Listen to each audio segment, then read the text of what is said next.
50% of Americans don't exercise. 50% of Americans don't exercise.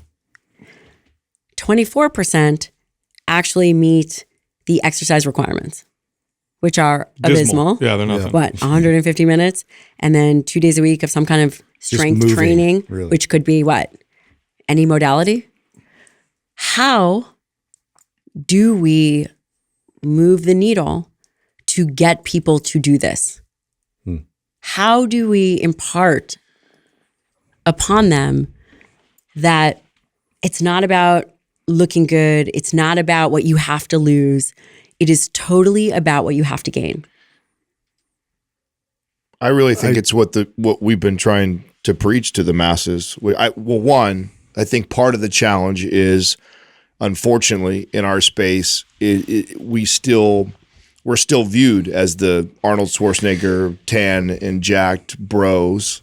And so I don't think the communication to the average person is still appropriate. I think they think that in order to lift weights, to be healthy and for longevity, it means you got to dip into being body obsessed and training super intense and hard. So I think the messaging is partly our fault. I just think that we've done a really bad job of communicating to the average person what health looks like. And unfortunately, the way our system works, the most famous or loudest people are that we highlight on magazines, on television, these shows. I mean, they're some of the worst people to probably be communicating health to the average person. And you know, one of the things that we're always trying to say is like, man, you'd be so surprised how little it actually takes to move the needle when you strength train. It's not, you don't have to, it's not like you have to kill yourself. There's a silver lining here.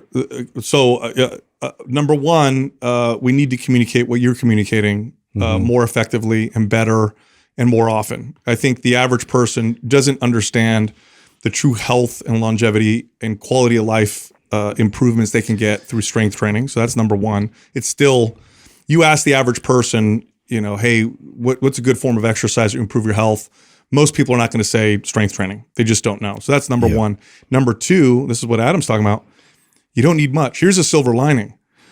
You talk about the benefits of muscles contracting, okay?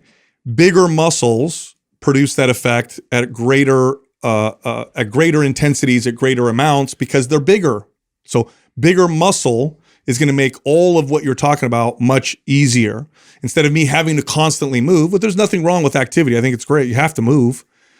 But bigger muscles buffer the inactivity that daily life kind of presents itself as. Okay. It doesn't take much to build muscle. Now, it takes a lot to become a bodybuilder. Nobody wants to become a bodybuilder. And even if you tried, you probably would have become one. That's a whole nother conversation. But if you took the average person, we did this for years. I trained people for years. 2 days a week. 2 days That's a week of proper strength training is going to give you pretty much everything that we're talking about right now. And it's not you're going to train so hard that you can barely crawl out of the gym. In fact, that's inappropriate. If people, but fun.